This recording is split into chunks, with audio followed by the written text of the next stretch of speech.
പല വീടുകളിലും ചെല്ലുമ്പോൾ ഈ കുട്ടികളൊക്കെ ഉണ്ടെങ്കിൽ ഈ പേരൻസ് കാണിക്കുന്ന ഒരു പരിപാടിയുണ്ട്. അവരുടെ മുന്നിൽ വെച്ചിട്ട് തന്നെ പറയും, അച്ഛൻ ഇവനൊരു അക്ഷരം പഠിക്കത്തില്ല, ഒരു കാര്യം പറഞ്ഞാൽ കേൾക്കത്തില്ല എന്നിങ്ങനെ ഇവരുടെ കുറ്റങ്ങൾ ഇങ്ങനെ അങ്ങ് നിരത്താനായിട്ട് തുടങ്ങും. ഇതവരെ വളർത്തുവോ അതോ തളർത്തുവോ? ഒരാളുടെ തെറ്റ് തിരുത്തേണ്ടത് അത് നാലാളുടെ ഉപയോഗിച്ച് അവനെ അപമാനിച്ചുകൊണ്ടല്ല. എല്ലാവർക്കും ഉണ്ട് ആത്മാഭിമാനം എന്ന് പറയുന്നത്. അതിപ്പോ ആരായാലും, ഒരു പണിക്കാരനാണെ പോലും അവനെ 4 പേരുടെ ഉപയോഗിച്ച് ചീത്ത പറഞ്ഞുകൊണ്ടല്ല തിരുത്തേണ്ടത്. ഇന്നത്തെ സുവിശേഷ ഭാഗത്ത് ഈശോ പറയുന്നുണ്ട്, നീയും അവന് മാത്രമായിരിക്കുമ്പോൾ ചെന്ന് ആ തെറ്റ് അവന് ബോധ്യപ്പെടുത്തി കൊടുക്കുക എന്നുള്ളത്. ഇതോട് ചേർത്ത് വെച്ച് വായിക്കേണ്ട ഒരു കാര്യമുണ്ട്. എന്തുകൊണ്ട് പബ്ലിക്കായിട്ട് ആ കൊച്ചിന്റെ നല്ല കാര്യങ്ങൾ പറഞ്ഞുകൂടാ?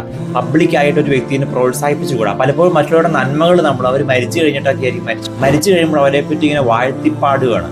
എന്നാൽ ആ വ്യക്തി ജീവിച്ചിരിക്കുമ്പോൾ അവരുടെ മുമ്പിൽ വെച്ച് 4 പേരുടെ മുമ്പിൽ വെച്ചിട്ട് ആ വ്യക്തിയെ പറ്റിയുള്ള നല്ല കാര്യങ്ങൾ പറഞ്ഞുകൂടെ? ഈ 2 കാര്യങ്ങൾ നമ്മൾ വളരെയധികം ശ്രദ്ധിക്കണം. ഒന്നാമതായിട്ട്, മറ്റൊരാളെ തിരുത്തുമ്പോൾ അത് അവനെ മാത്രം മാറ്റി നിർത്തിക്കൊണ്ട് അവനോട് പേഴ്സണലായിട്ട് പറയുക, ഇന്നൊരു കുഴപ്പമുണ്ട്. അങ്ങനെ പറയുന്നവർ അവരോട് സ്നേഹം ഉള്ളതുകൊണ്ട് മാത്രമാണ്.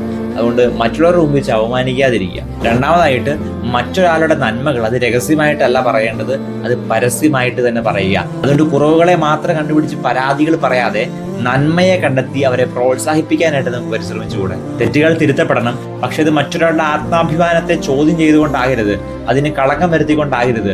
സ്നേഹത്തോടെ അവരോട് പറയണം, സ്നേഹത്തോടെ അവരെ തിരുത്തണം.